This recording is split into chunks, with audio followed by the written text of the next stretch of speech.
So we're excited to share with you today's program, and we're really thankful to the organizers and the presenters especially, and all those behind the scenes that have volunteered to make it happen. So thank you so much for joining us. We'd like to begin today's session by acknowledging and thanking the Indigenous people of this land. So we're hosting this event today from the traditional territory of many nations, including the Mississauga of the Credit, the Anishinaabe, the Chippewa, the Haudenosaunee, and the Wendat peoples. It is now home to many diverse First Nations, Inuit, and Métis peoples.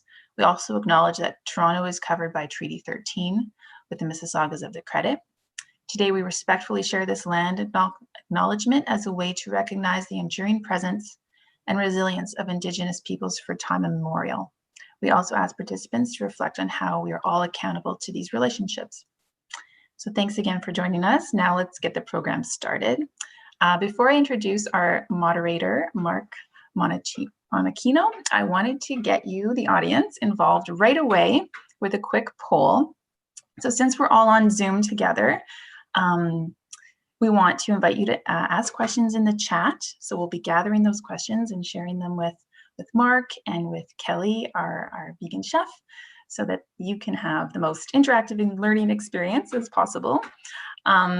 So the first poll, this is something you can just click your screen and we'll share the results. So the first poll is going to be a simple one.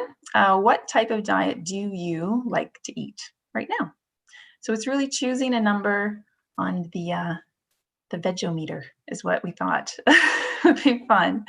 So this sort of question will just help our presenters know who their audience is and what they where they're at today.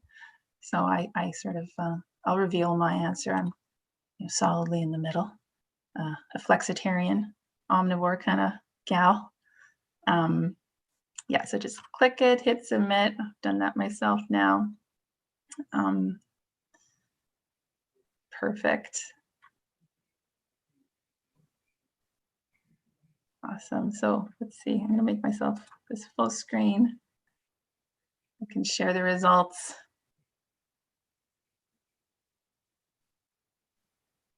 A diverse group, just like we thought. Omnivores there's certainly a little tiny bit ahead, but lots of veg heads out there too. That's awesome. Thanks. We'll have a couple more poll questions in the during the session today. Okay, so it is now my pleasure to introduce our amazing moderator, Mark. He is a proud ambassador of plant-based eating and living, which he largely shares through his various volunteer roles with the Toronto Vegetarian Association. I just discovered this organization. They're great. Please check them out after our workshop today. I was really impressed by all their work, so big plug for them. Mark co-leads the social group Toronto Veg Fitness, writes and edits for the quarterly newsletter Lifelines, and participates in public outreach events for Toronto Vegetarian Association through educational presentations. He's always eager to share his experience of vegan lifestyle, how it has benefited him, and how one can make the most of plant-based eating to reach their health and fitness goals. So I'll pass it over to Mark, who will give us a bit more about himself and introduce our chef. So thank you so much, Mark.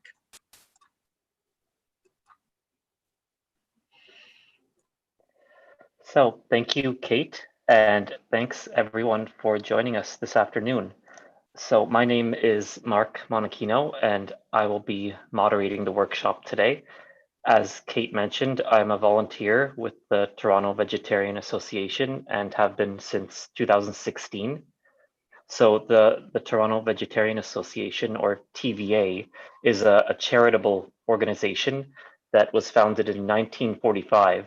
And so they just celebrated their 75th anniversary earlier this year, which is a big milestone. And the mission statement of the organization is to inspire people to choose a healthier, greener, more compassionate lifestyle through plant-based eating. So the TVA typically organizes several public events throughout the year, the biggest of which is the annual Veg Food Fest, which takes place in September on the Toronto waterfront, though this year it was held online. But it has grown to become the largest vegetarian food festival in North America. The TVA also has a large number of social groups covering various topics, including baking, the group that I lead, which is based around health and fitness. And so there's lots of ways to get involved.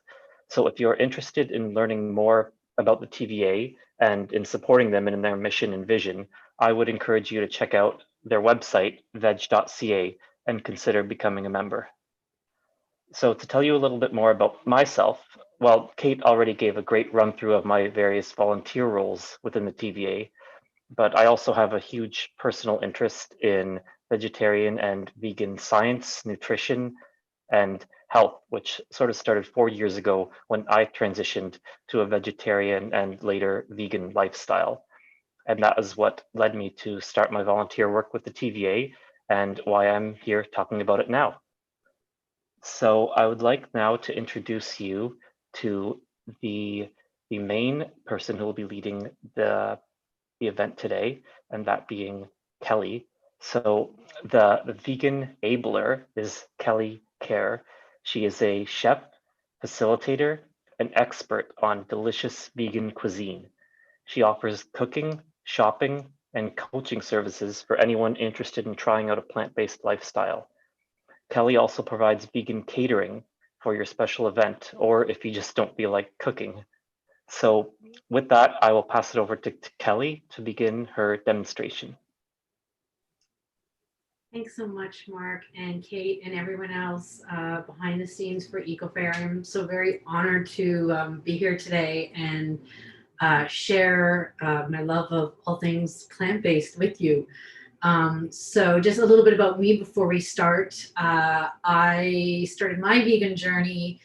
Well, I started my vegetarian journey decades ago. I was a vegetarian in my 20s for about 5 years. And then when I was pregnant with my son, I started eating meat again. And then I personally went vegetarian and then vegan for ethical reasons. I saw a poster on the subway. Many of you might have seen the Why Love One But Eat the Other poster, and that really resonated with me. And so I became vegetarian and then transitioned into a vegan diet and brought along my family on that journey. So my husband and my son are vegan. My daughter is 99% vegan. I've been vegan for over 6 years now.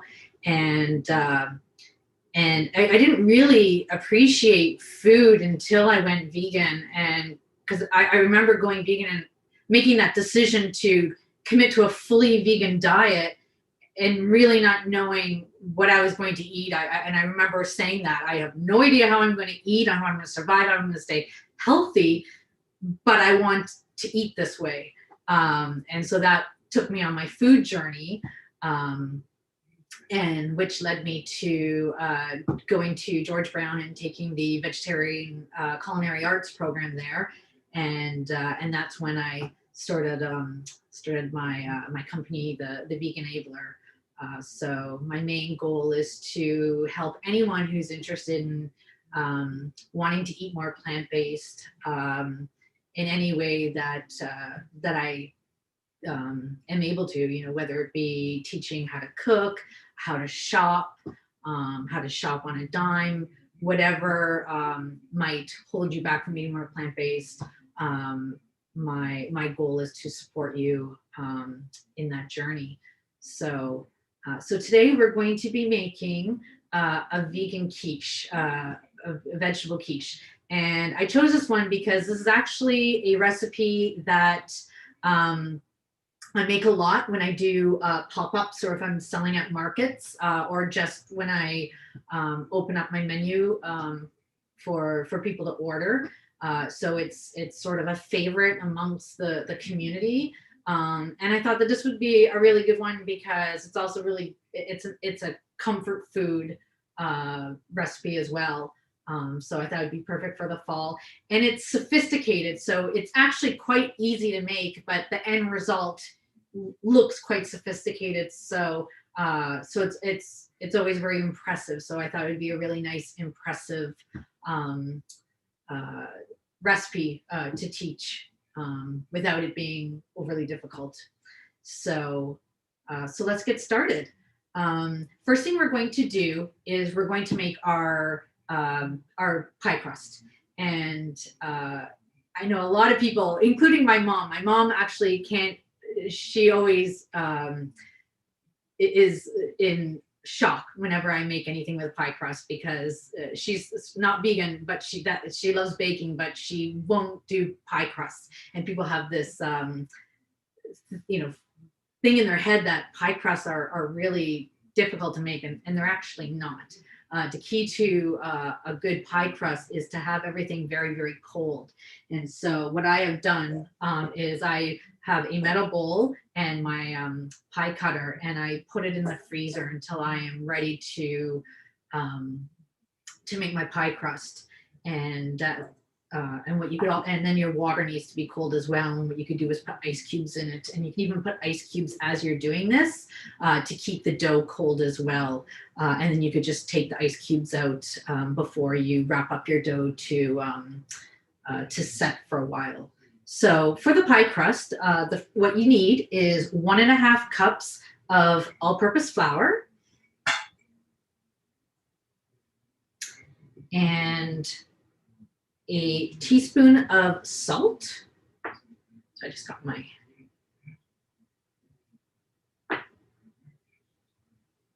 and you need 1/2 cup or 1 stick of any type of butter. I'm using Earth Balance vegan shortening sticks. There's also a brand called Melt that you can use as well. Their sticks are 1/2 cup as well, equivalent. So if you take 1 stick out of theirs, it will be equivalent to 1/2 cup. And again, you want to keep this very cold while you before you prepare this. So Kelly, is Yes. there any? I've always wondered this because I haven't done much baking myself. But is there a taste difference between cooking with vegan butters and dairy-based butters that you've observed?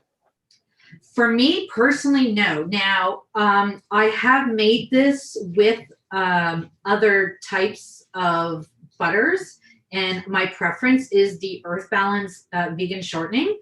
I just like the consistency and the end result, because I like my crust to be sort of oily and a little, crunchier. And I find that this particular product produces that the best. But the other ones work totally fine as well. And you can find some vegan margarine. Now, this is actually margarine that I've made myself, which I'll show you after. But oh, you know what? I might actually have it in my fridge. There's a brand called Crystal. You can actually get it at Costco, and they're vegan as well. That's a really good brand. And then obviously, you can find Basel has a vegan margarine that's good as well.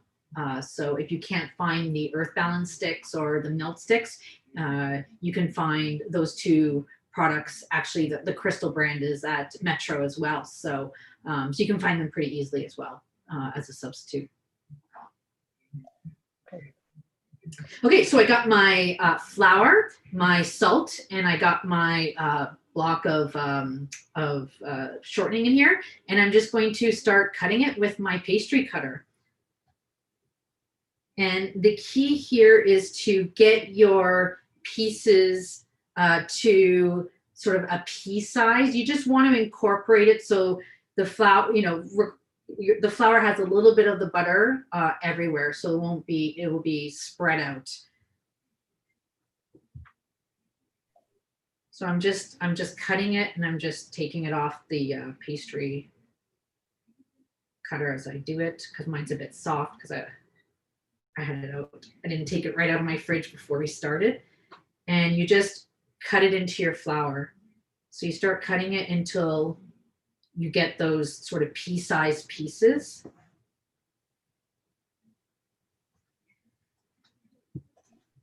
Okay, so I just want to just to touch base with the audience. If you have any questions along the way, we're taking a look at the chat window, and feel free to pose any questions to either Kelly or I anytime throughout the demonstration.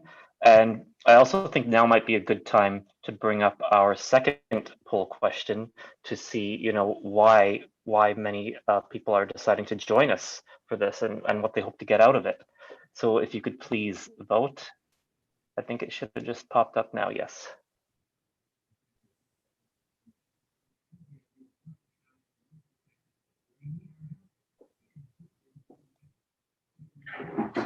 Interesting. Yeah, I was really happy to see actually that there was such a diverse audience from the first poll, which is always fantastic because, we definitely want to be reaching as many people as we can. And yeah, it's looking like, let's see what people are saying for this.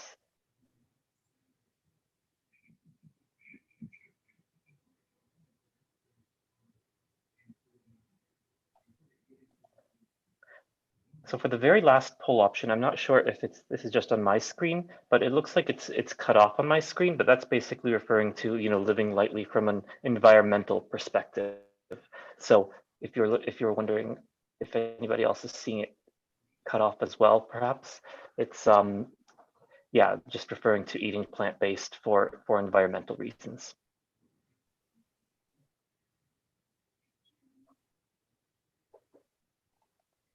Okay, excellent. So it looks like the poll has closed, and yeah, so it looks like the top result is people, health. What brought you to this? Health. How do I eat comfort food but made entirely of plants? So I think, Kelly, that may be a very good topic for you to So address easy. throughout So easy. Yeah, yes, absolutely. absolutely, Learn yes. more. I'll show you some. Yeah, all over here is all these products that I bought to show how easy it is to eat plant-based. Yes. So Sorry. okay, so I've got my shortening cut into my flour, and as you can see, it's like sort of pea pieces. They're just very small. And now I'm going to add half a cup of water, and you might need a little bit more, but start with half a cup, and you just pour it in. And you could either use a spoon, but I personally like to use my hands just because I know the texture and what it needs to be for it to be whether I need to add more water. So you pour your water in, and you just start folding your flour into the well, and you just keep going until your dough starts coming together and incorporating.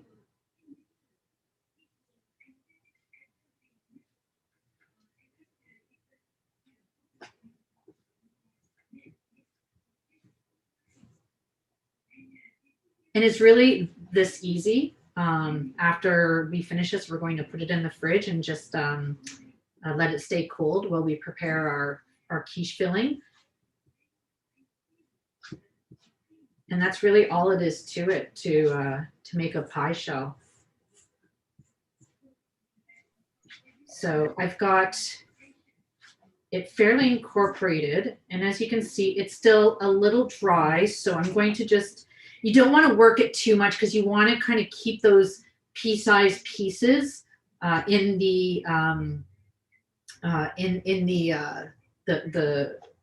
dough in the pastry, just because when it melts and it will give that crispiness that I was talking about for the pie shell. And you can use this recipe interchangeably with, say, a sweet pie crust. So if you want to make, say, an apple pie, just substitute the teaspoon of salt with, I would say, maybe a tablespoon of sugar. And then this just becomes an easy pie crust for a sweet pie if you want to make one. So Kelly, I saw a question come through. Somebody asked how much water you used. How much water you used? I used half a cup to start. Yeah, so I'm just working it now, trying to be very gentle and not break up my those pieces and not melt it with my hands. So so what I often do is I put ice cubes in at this point as well as I'm working to keep the dough cold. So my dough is still a little wet, so I'm just going to add just a little bit more water, maybe like a tablespoon at a time, and just get it to so that all the flour is captured into the dough, and it's not and that the dough is not dry. So all my flour now is incorporated, but my dough is just a tad dry. So I think I might add maybe another tablespoon. So that was a half cup of water plus 2 tablespoons. And that usually does it at that point. Yeah, so this is perfect. And so you want your dough to be not like goopy wet. You just want it to be just a little bit wet on the top, because you're going to also use a little bit of flour later to roll it when we roll it out for our quiche. So this is the texture of the dough that you want. So it's not over. I'm sorry, I'm seeing a few questions as well asking about adapting this recipe to make it gluten-free. So perhaps using a rice flour or another gluten-free flour. What would you advise regarding that? I've been meaning to get into gluten-free baking. I have not perfected it. I think it depends. The best flour that I've used so far, I actually love the gluten-free flour from Sweets from the Earth. I find that it acts as the 1:1 ratio pretty well. My friend did make this recipe with that flour, gluten-free, and she shared her quiche with me, and it was fine. I felt it need to be cooked a little bit longer, but overall it tasted it was quite delicious. Yeah. So I haven't played around with like making my own gluten-free flour and testing it with this recipe, but with the Sweets from the Earth gluten-free flour, we had some good results, and the Bulk Barn gluten-free flour as well. They're the one that you just buy their bulk. That one we've had good results with as well. Okay, so what you want to? We had just one more quick clarification. Yeah, sure. Somebody was asking, what do you mean when you said you would add ice cubes? I would add ice cubes. So I would literally put ice cubes in here. So when I'm working it, it keeps my dough cold, because that's really the key to like a really good crust, is keeping your dough cold. So I would just put my ice cubes in, and as I was working my flour and my and the shortening together, just keep the ice cubes in there. They just kind of incorporate into your dough, and then when you're ready to put your dough in the fridge, just take your ice cubes out. It's just keeping your dough cold. That's a key to a good pie crust, is keeping your dough as cold as possible at all times.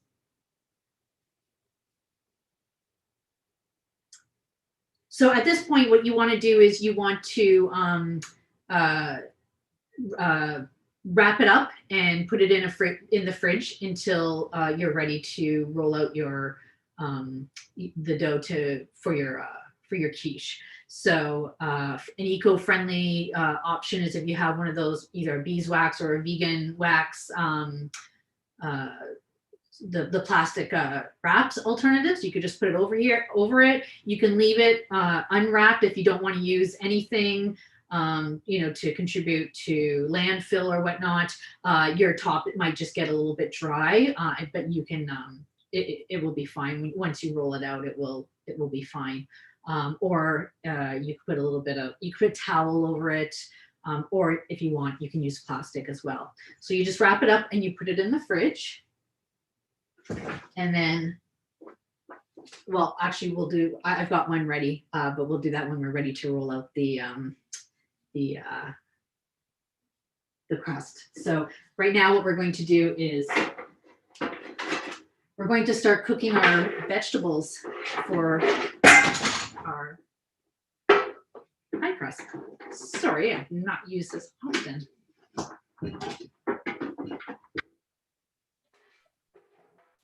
So we did have a question about some specific. So I'm just going to plug this in. About what? Sorry. About some specific products, and a couple of them. Let me see. So somebody asked whether we can use Pamela Creamery, Miyoko's butter, and Beyond Meat.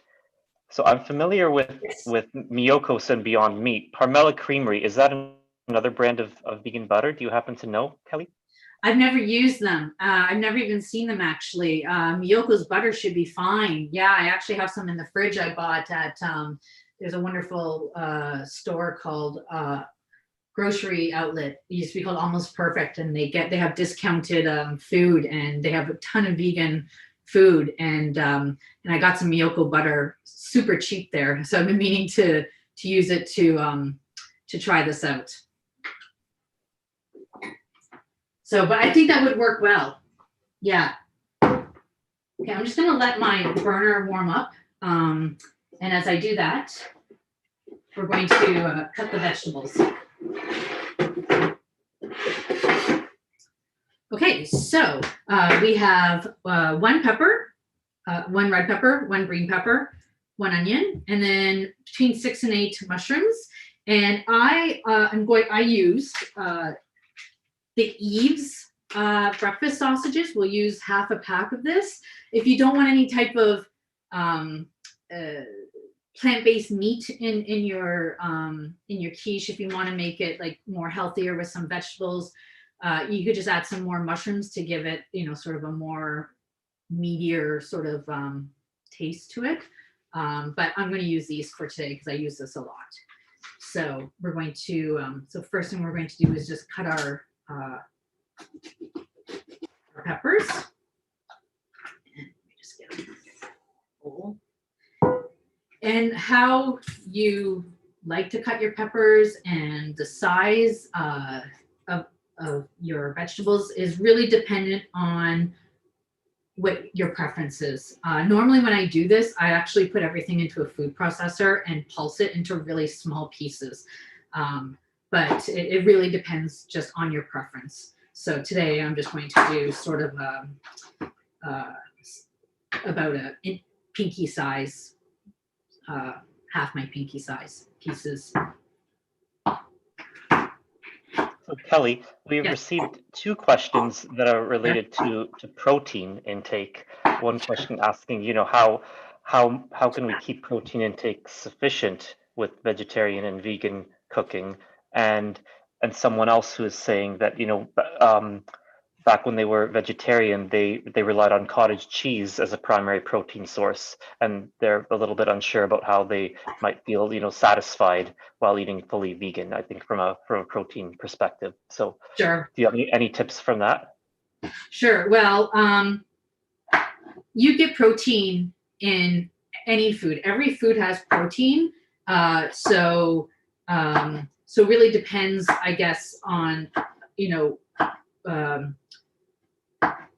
what you're trying to aim for. Like obviously if you're looking for, say, to build muscle mass and that, then you need more protein intake. But there's a myth, and I might have the book. It's called Proteinaholic, and it's about the sort of the misconception that we need as much protein as we actually do. We actually only need 0.4 grams of protein per pound of body fat. So if you're say 178 pounds, you can figure that out, that's say like approximately 60 to 70 grams of protein a day. So we in general, even vegans and vegetarians, get too much protein in our diets generally. Yeah, absolutely. That's very consistent with what I've read as well. One very large study, I think it's called the EPIC Oxford study. It was a survey of people of different dietary habits, ranging from omnivorous to vegetarian to vegan, and the vegans averaged about 14% of their calories from protein, which is well above the minimum requirement, which is typically quoted at 10%. And these are just average vegans who are not even particularly trying to eat high protein diets. I also, one of my favorite registered dietitians, her name is Pamela Ferguson. She used to practice in Toronto, and she has now moved, I believe, to British Columbia, but has an independent online practice. She wrote a very good article that I just sent in the group chat, in which she describes how she ate double her daily protein requirement on a vegan diet. again, without even really trying. So, I mean, one thing that was definitely an initial concern for me because, you know, I'm very into fitness and athletics, and I really didn't want to, um, you know, cause any detriment to myself when transitioning to a plant-based diet.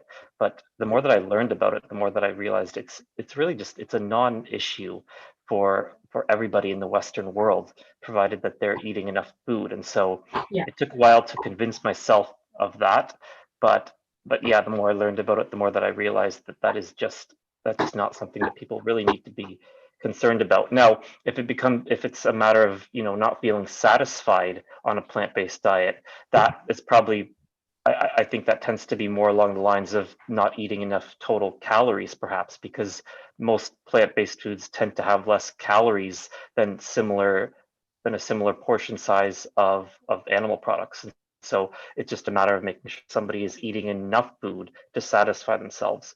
But I think that more food generally solves the problem rather than, you know, a particular focus on more protein foods, if that makes sense. Yeah, there's something called the pleasure trap. I believe it's a book as well. And it's basically what we crave is salt, sugar, and fat. And we kind of like uh, misrepresent what it is, like thinking that we need it, you know, coming from something else, but really we're craving those things. So yeah, definitely. And obviously plant protein is better for you from a health perspective than animal protein, because animal protein also contains cholesterol. Yeah, it's something that I've heard often from Dr. Michael Greger, who some people might be familiar Yes. with. But you know, it's, you know, yes, I mean, the often quoted statement is that animal protein is higher quality than plant protein, and I think what that technically means is that it contains all of the amino acids that humans need in one single package, but it also comes along with other undesirable components from a health perspective, such as you mentioned, cholesterol and saturated fat. Whereas, you know, plant foods, while they may not all contain all of the essential amino acids that people need, by, you know, eating a basic balance of different types of plant foods, they will complement themselves naturally and result in a complete spectrum of amino acids for a person consuming a normal varied diet. Definitely, yeah. So right now I just cut the onions again, you know, size of the onions, and now I'm cutting the mushrooms. It's totally dependent on your preference. Like I mentioned, I usually just pulse everything in a food processor really small, but I'm just cooking it bigger today, so you can kind of, it looks prettier when it's a little bit larger portions. And now I'm just going to get my vegan sausages, and then we'll get this frying.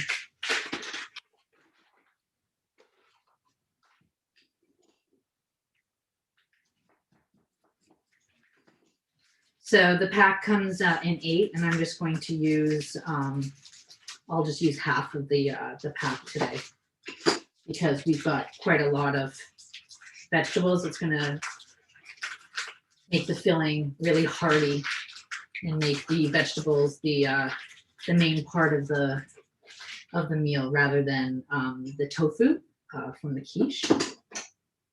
So again, with the sizing, it's, you know, totally dependent on your preference. If you want smaller pieces, I'm just cutting them to bite size. So somebody is asking a more general question for plant-based cooking, but are there any kitchen tools that you would consider to be essential for plant-based cooking, such as a food processor, or is it, you know, is it easy enough to get around cooking these sort of meals without specialty items like that? Definitely, no, absolutely a food processor. I could not live without my food processor. I'll show you my food processor that I have when we go to mix the quiche filling.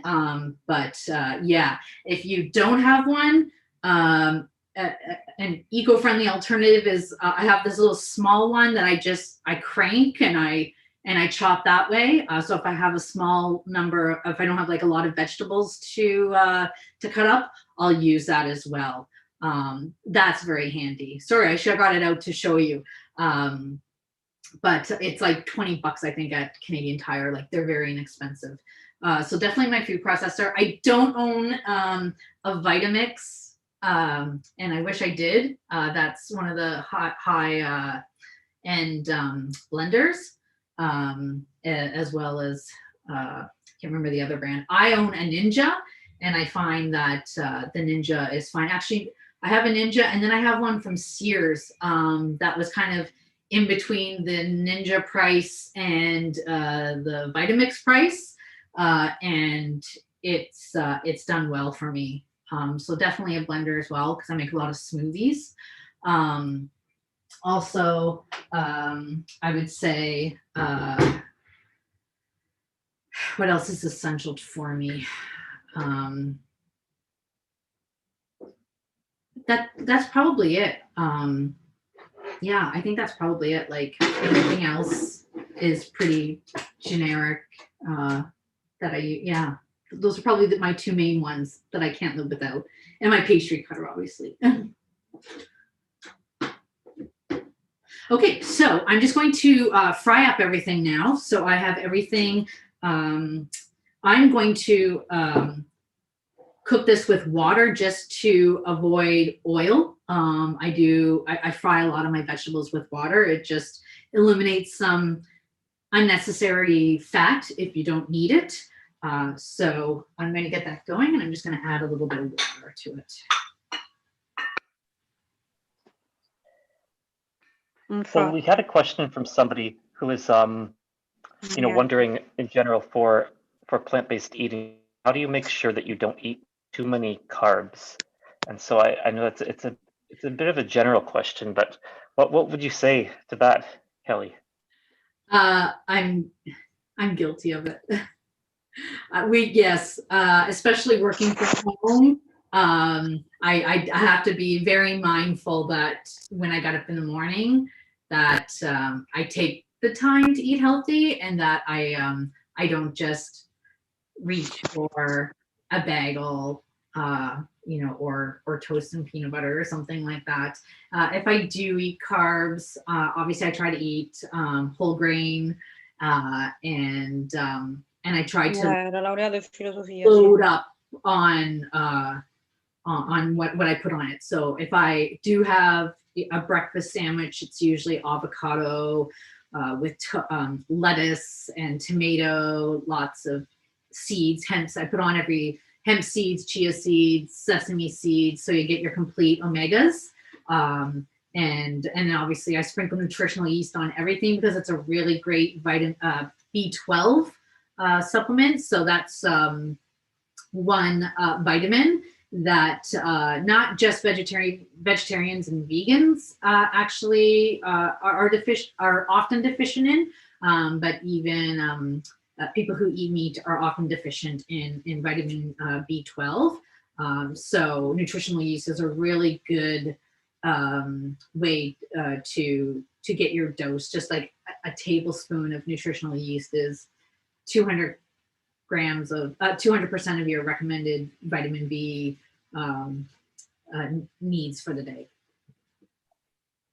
Yeah, and one thing that I just want to comment on as well regarding that question about potentially eating too many carbs. I think that it also, carbs can be fruits and vegetables and things like quinoa or brown rice and black beans, or carbs can also be candy or other types of junk foods. So I think it's important to remember that not all carbs are created equal, and I think that there are certain types of foods that are high in carbohydrates that are health promoting, and ones that maybe less so and should be eaten less frequently. So I think that it's not necessarily that someone needs to focus on limiting carbohydrates, but limiting foods that are rich in carbohydrates, which may not be the healthiest choices. Yes.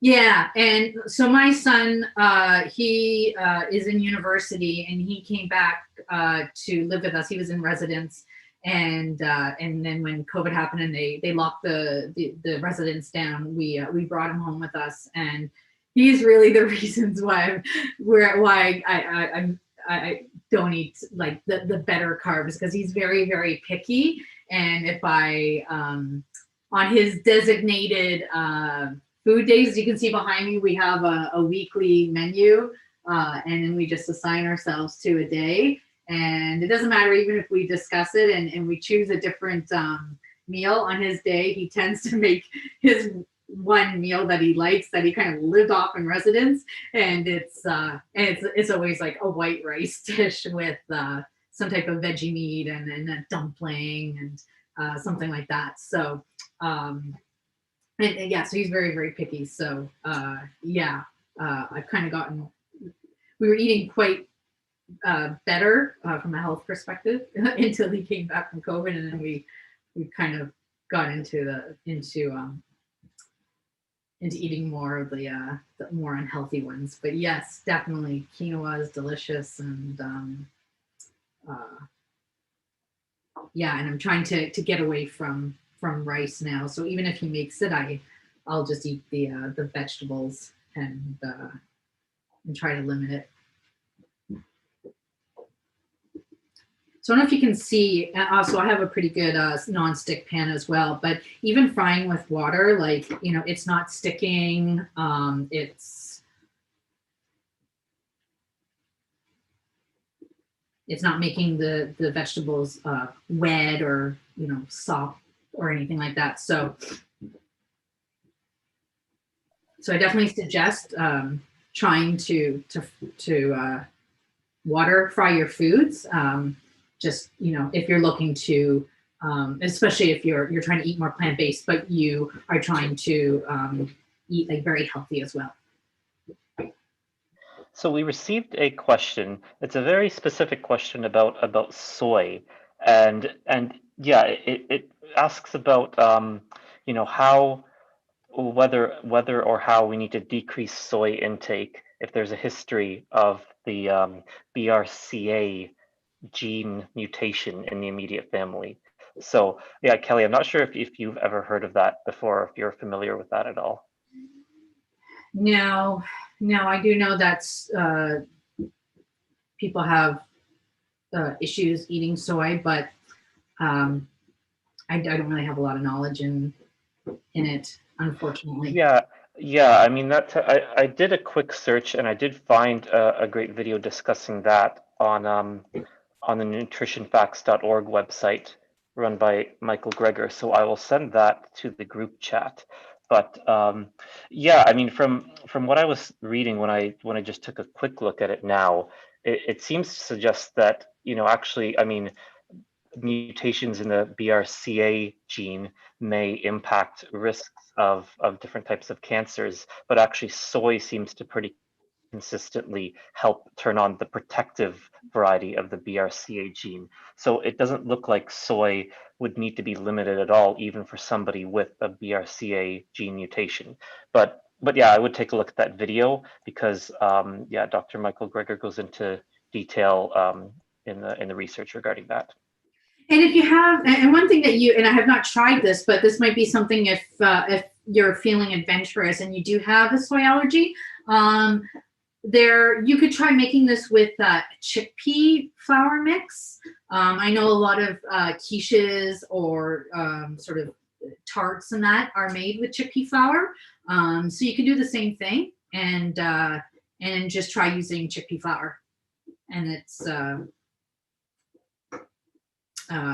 yeah, I've had it. I've not, like I said, I've not cooked with it, but it's equally delicious as soy. I just like the texture of this tofu because it combined with all the spices and everything, it really gives the equivalent of what egg, so for people who are like saying, oh, I miss my egg, I don't know how I can like live without egg. Well, here's one way, where, you don't have to cook with egg and it's just equally as delicious. So.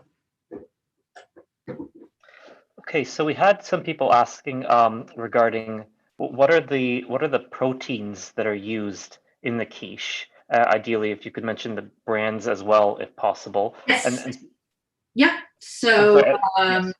so the one that I used is the Eaves veggie sausage. I also have used the Eaves, their patties, their breakfast patties. So I've used those as well, and they're just round and thin, and I just chopped them up. Actually, I just broke them almost like a ground round. So I've used those as well. I also have, it's actually a good time to show you another product that I was going to show off. I've also used, there is King's. So I don't know if everyone's heard of King's Vegetarian. They're in Kensington Market. They also have a distribution center in Mississauga and Scarborough. And I'm actually in Scarborough, and I'm not too far from their Scarborough one.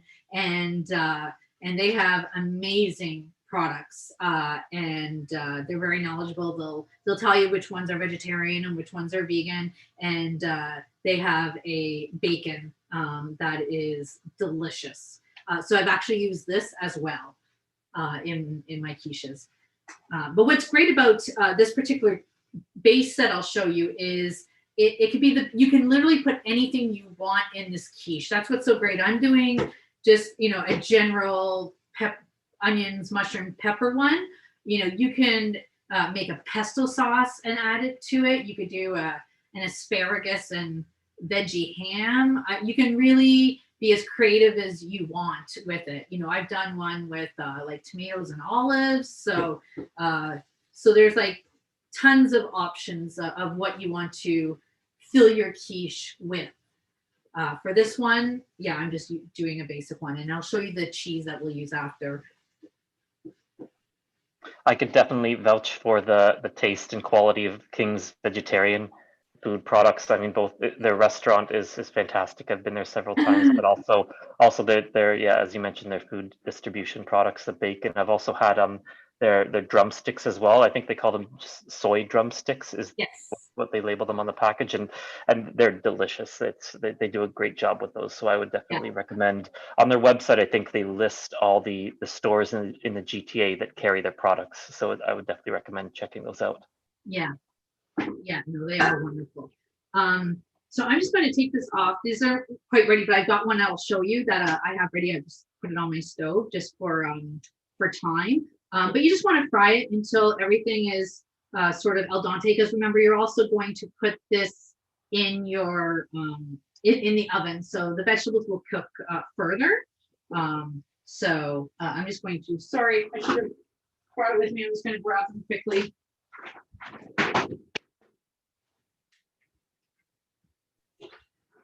So this is it cooked and ready. So I'll use this for the quiche filling that we're going to do now.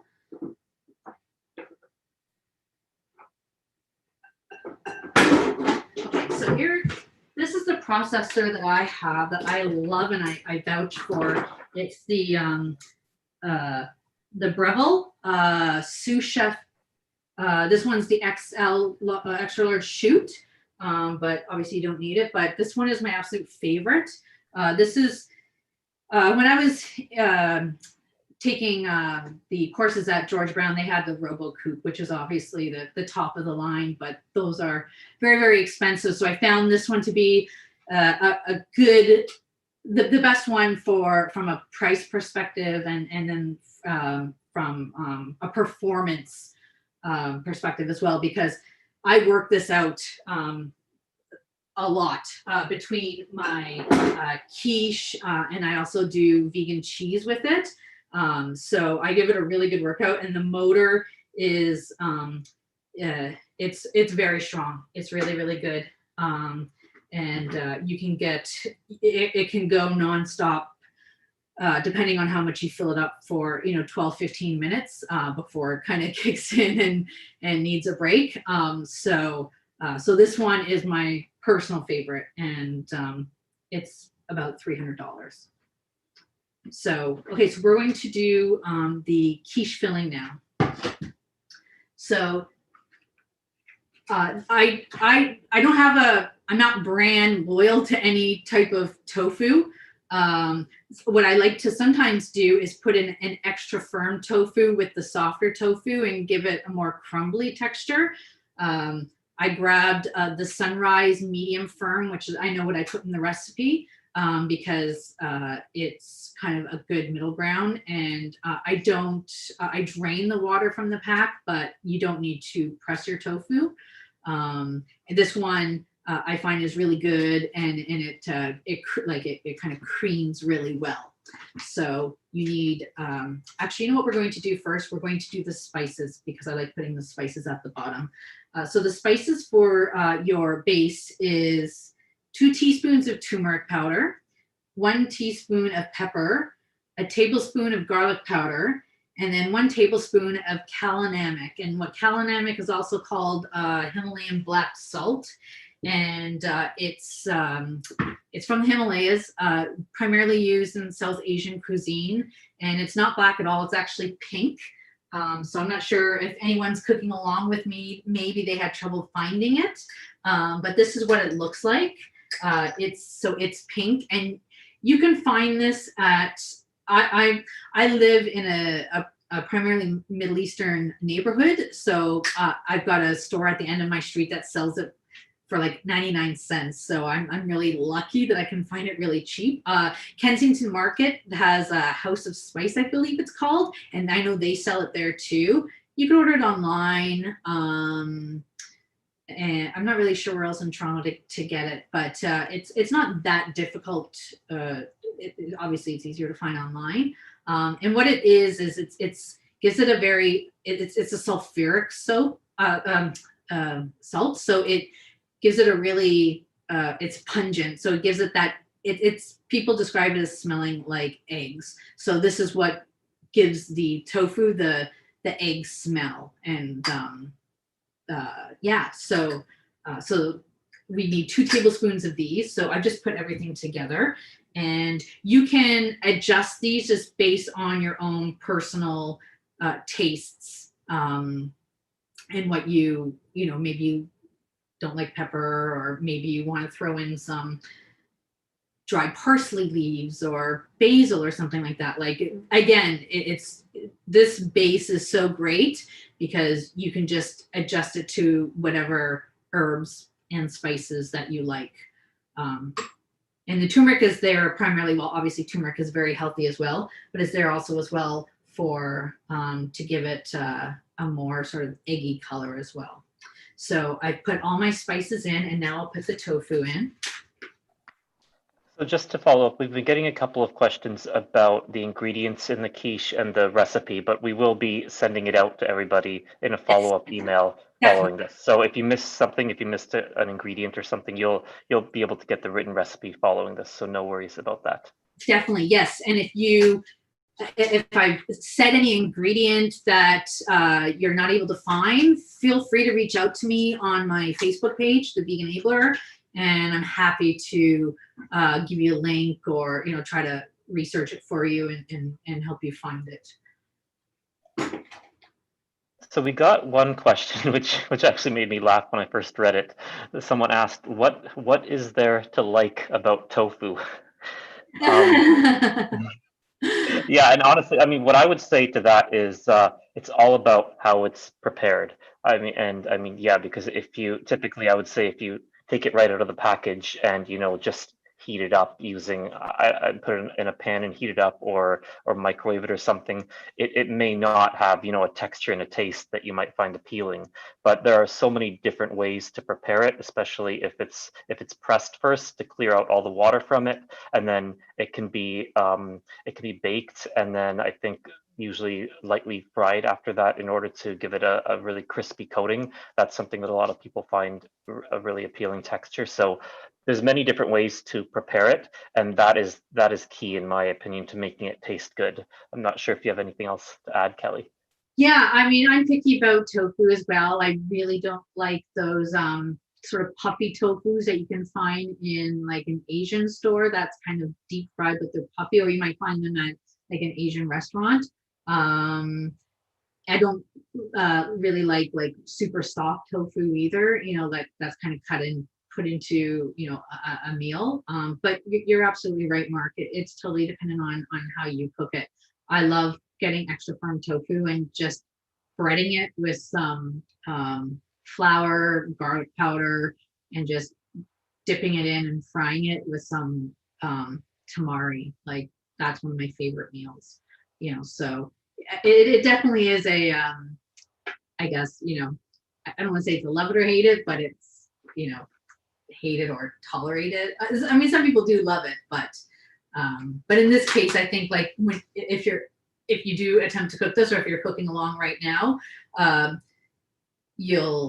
think you'll be impressed with with all the other spices that are in there, of, you know, of what tofu can do and how it could transfer into egg in a sense.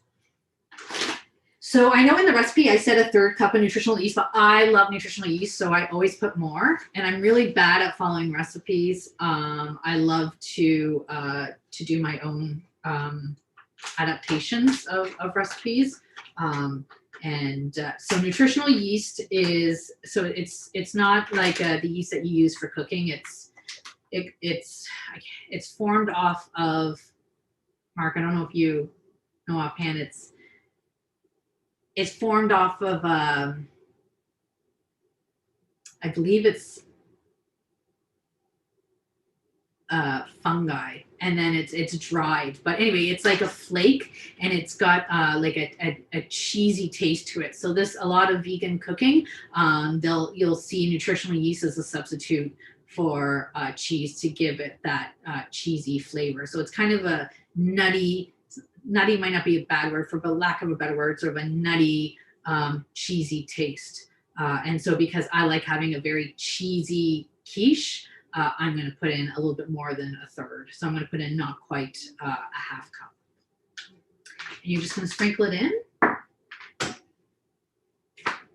So I've got my spices, my tofu, my nutritional yeast. That's all you need. And I'm just going to put it on. I'm just going to blend it for maybe about 30 seconds.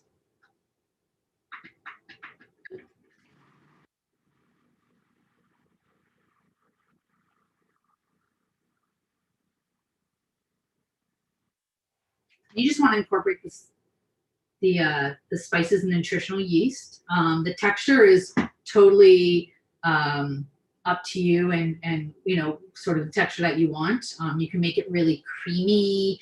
You can make it kind of a little bit more like, so right now I'll just show you. It's kind of it's a little bit more thick. I'm going to let this go for maybe another 10-15 seconds.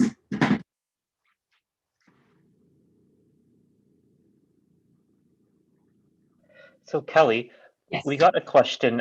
Someone was saying that they could not find the Daya cheese, and so they got chow cheese slices, and they asked how much they should grate. Nice. So Yes, I love them. I got them yeah, to you show have off them there. too. Yes, you know what? Again, I just use Daya because it's the most commercially available. I know Violife is popping up in a lot of places as well. There's Earth Island, which is actually one of my favorite ones. It really depends. Like I just chose Daya because I thought it would be the easiest for everyone to find. But you really can swap out with whatever cheese you might like. So if, you know, some people might not like Daya, you know, so yeah.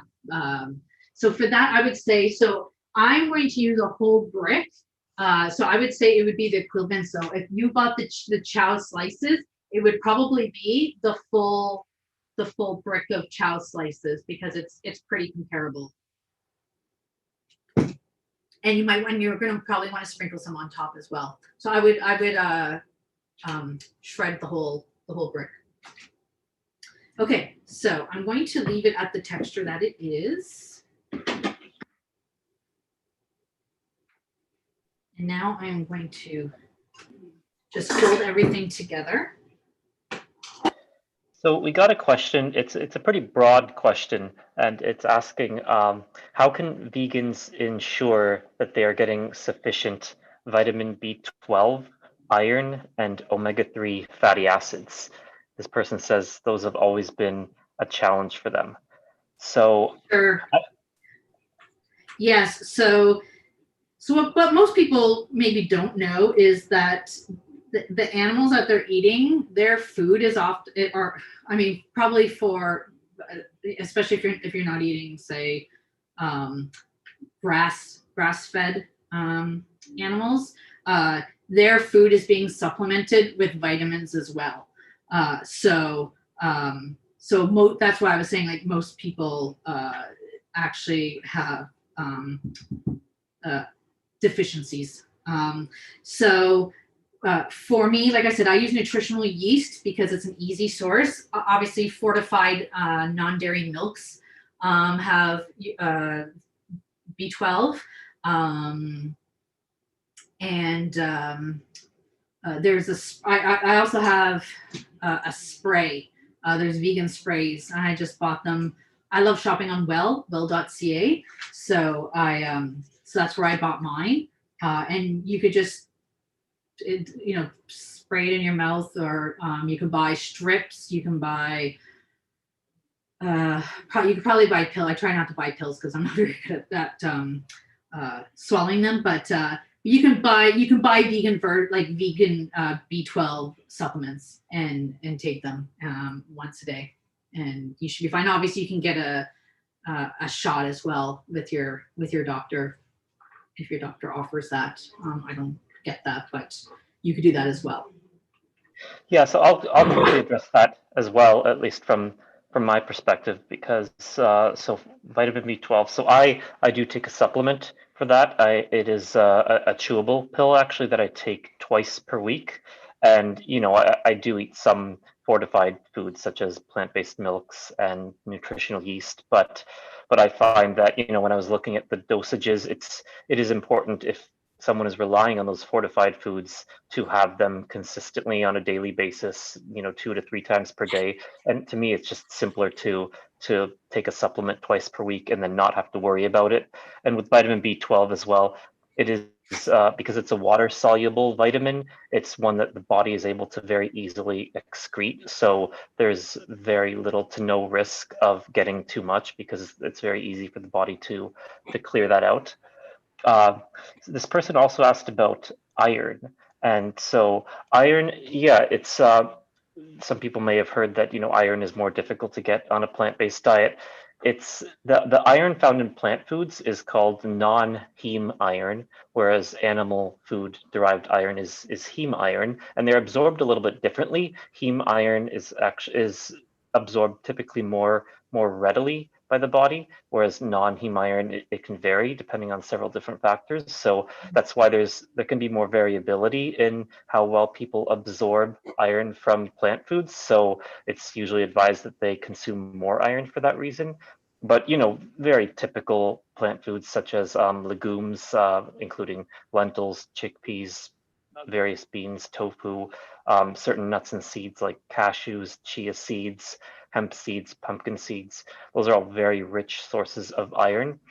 And one other trick that is very useful is that the body is much more readily able to absorb non-heme iron when it is eaten in the presence of high vitamin C containing foods.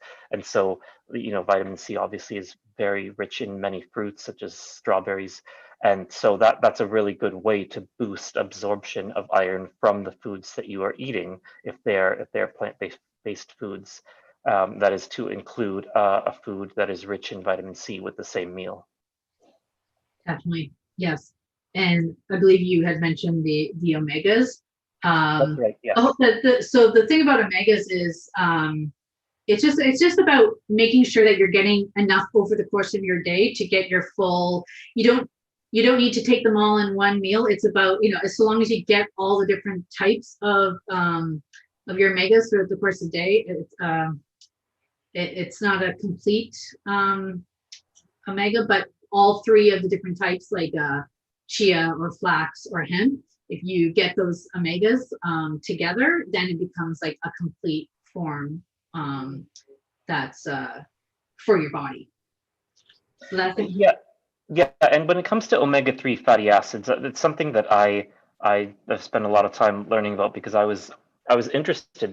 There seemed to be, a lot of people saying that's a large nutrient of concern on plant-based diets.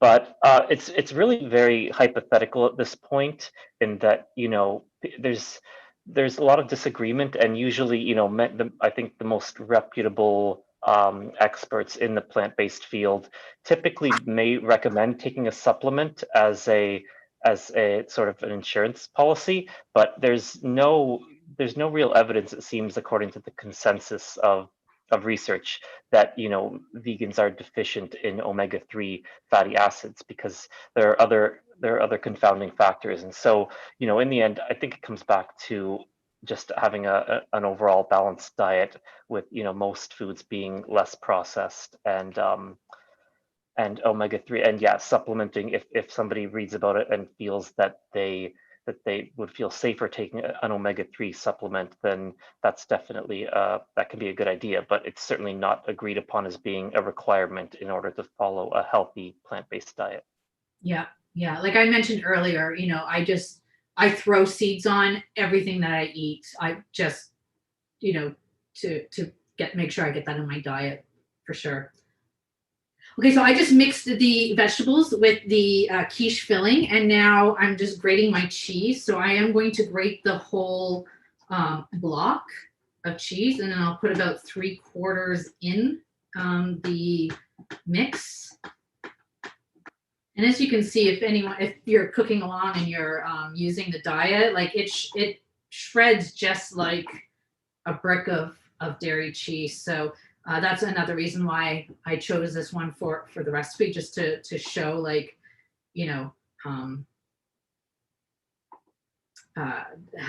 just how well it works, and how it looks just like cheese.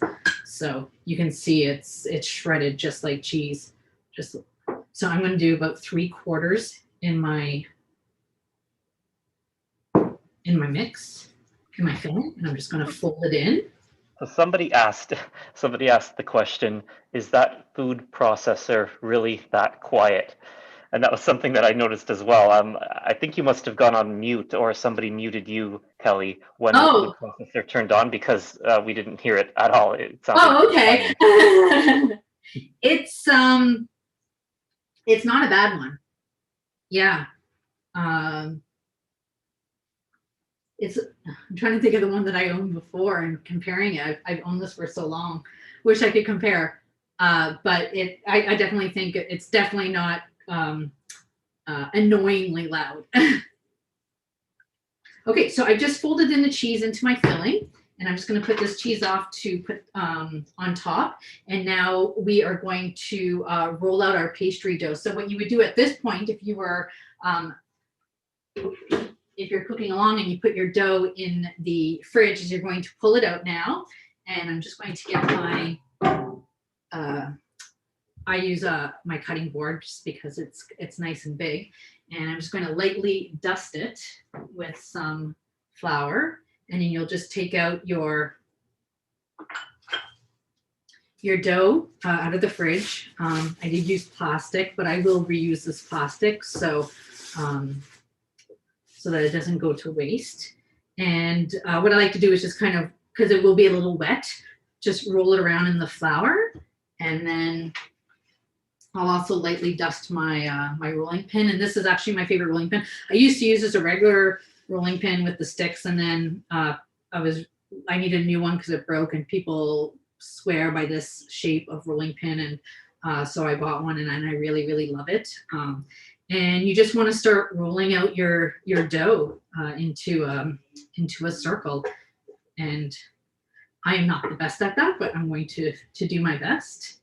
And you just want to gauge, like, if you're using a 9-inch pie, a pie pan, a pie dish, I mean, so, you just kind of gauge. I'm just looking at it beside me, but even if you go a little bit bigger, you could just take some off, or use it to crimp around the side.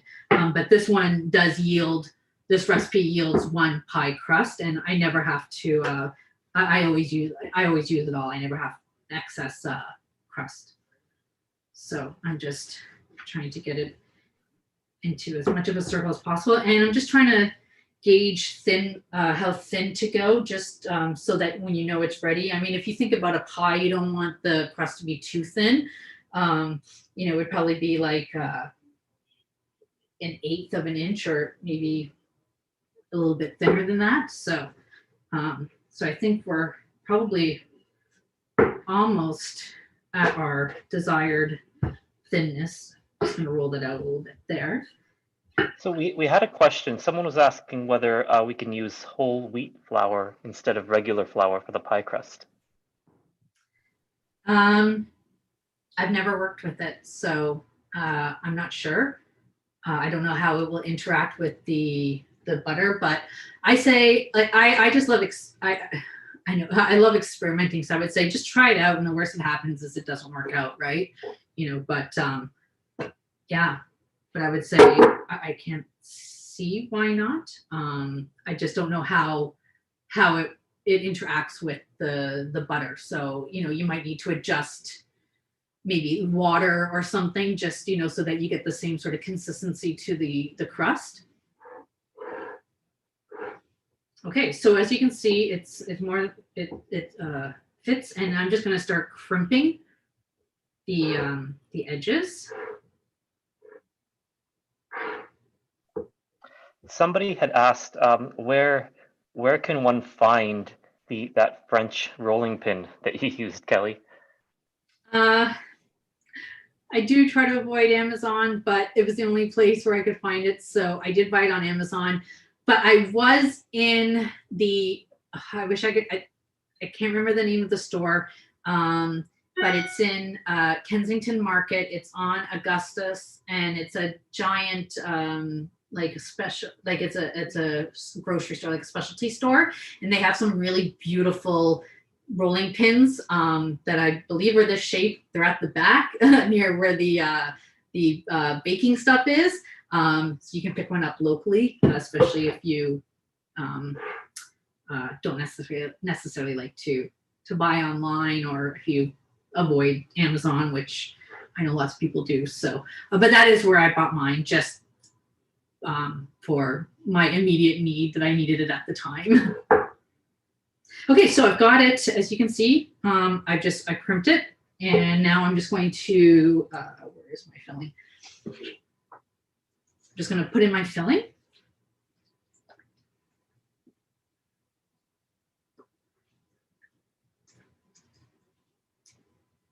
And it should fill right up to the top nicely.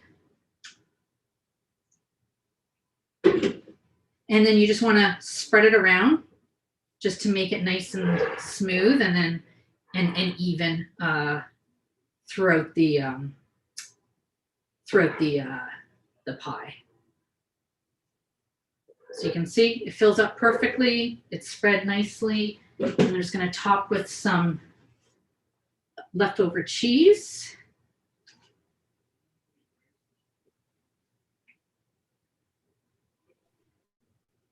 So Kelly, we had a question. It's again a bit of a general one, but somebody is asking, what are Mark and Kelly's favorite vegan junk food? Oh gosh. Would you like me to go first? Yes. Okay. Yeah, for me, it would definitely be some type of frozen dessert. I'm a big fan of vegan ice cream, and yeah, just in general, I tend to my usual like first meal of the day involves frozen bananas. That's something that I have almost every day, and I just seem to never get sick of it. So I always am going through a cycle at home of buying bananas, waiting for them to ripen, and freezing them. So I really like that combination of frozen, ice cold, combined with the sweet. So that is definitely my favorite type of junk food. Okay, so for junk food. Okay, so as you can see off to the corner, I've made some s'mores, some vegan s'mores cookies, and some vegan brownies. Brownies I missed, and for the longest time, I could not make a good brownie recipe. And brownie was one of my favorite desserts, but I found a really great brownie recipe online, which I can absolutely send to you, and it's been my favorite. So that definitely, but my favorite, I guess, junk food, like pure junk food, if we're talking about like sweet junk food, is the marshmallows. Let me see where I got them. I've got so many products that I wanted to show off. It's the marshmallows that, so the brand is called Dandies, and so they're vegan marshmallows, and I could just eat the whole pack. I absolutely love them. They taste identical to a marshmallow. You will never believe that they were vegan. Did you see the pumpkin spice ones that they just released? Yes, and those are delicious. Yeah, yes. This is probably like, I'm not a huge sweets person, but I absolutely love Dandies marshmallows. So that would probably be my junk food, my favorite junk food. Okay, so I sprinkled the rest of the cheese on top, and I just wanted to show some other things that you can put on top. I made my own vegan parm with hemp seeds, nutritional yeast, and salt. Super easy. I can get you ingredients and a recipe, with the measurements. And it's so delicious. It's healthy. It's a healthy version of parm. Because you get your omegas obviously and from the hemp seeds, and then you also get your B12s from the nutritional yeast. So you could sprinkle a little bit of that on top if you want. I also made some coconut bacon, which again, let me just find the book that it came from. So I have a book called Baconish, and it's got it's recipes for, there's eggplant bacon, there's carrot bacon, there's mushroom bacon, there's vegan bacon bits, and then there's a coconut bacon, and that's where I made this recipe from. So if you want to add some of those on top to your quiche, just to give it a little bit of a smokiness, you can add that as well. So again, lots of ways of dressing it up. It really comes down to your own taste preference. And what you want to do now is put it in your oven for 350 for an hour. I would say check on it after the 45-minute mark, and then maybe put it on for 5 minutes after, until you've reached, until you just want it to make sure that the sides don't overcook. Where you really want it to cook is the bottom, but you just want to make sure that your sides don't burn. And that's it. So after an hour, you should come out looking like this one that I made this morning.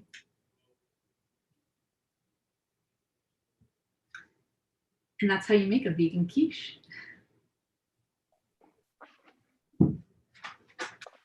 Okay, well, thank you very much, Kelly. That was a very interesting demonstration. It definitely inspired me to consider starting to investigate a lot of these new types of dishes, because I always try to make the commitment to get more into cooking myself, and I think now is definitely a good time with the whole staying at home and restaurants in the Toronto area unfortunately reclosing.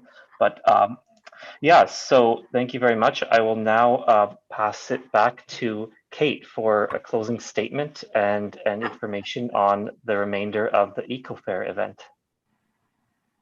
Great. Thank you so much, Mark. Thank you so much, Kelly. That was really fun. I was like, this is going to happen organically, and it did really well. So thank you. So on behalf of Eco Fair Toronto, I'd like to thank all the event organizers and obviously the awesome presenters and our amazing behind the scenes tech team and volunteers that have made today's event a success. So this event caps off our live events for Active and Healthy Week, which is week 3 of 4 weeks of the Eco Fair. So today is also the last day to catch this week's free film screening of the documentary Bicycle from a previous event. So that's available today if you want to continue your time with us at the Eco Fair. So that's an Eventbrite registration where you get the link to the video. So it's sort of like an homage, love letter to cycling brought to us from the UK. So we'd also love your feedback. We're always looking to improve and hear what you would like to see next year and how things went. So if you could please take a moment to share your thoughts. A link to our short and easy EcoFair survey will be put into the chat. Everyone's encouraged to fill it out, audience presenters and all the volunteers. Yeah, it's about 2 minutes. 2 minutes of your time. So don't forget to visit the EcoFair Toronto website to explore all the other exciting workshops, webinars, and films in the schedule, as well as eco tours, which we've created. Volunteers have submitted tours of their neighborhoods that highlight the sustainable businesses and sort of features of where they live. So that's really a sort of a fun way to walk and bike your city while we're, still sort of separate. And then as well, there's a really cool exhibitor showcase, which highlights 40 sustainable businesses and organizations. And they all, I don't know if they all have videos, but there's tons of cool 1-minute videos that they've created, which sort of tells you about what they offer and, their products or what they do, how to get involved.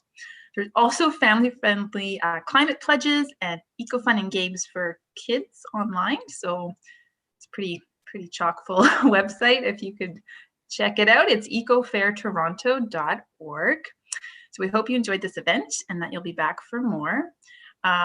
Events continue this week. It's the Eco Economy Week. And we've got the grand finale next Sunday, 2 o'clock on Sunday, November 8th. So, together we can make this a green new decade. And so we're celebrating, learning, enjoying, and taking action. So I really appreciate everybody coming today. Hope you had a great time.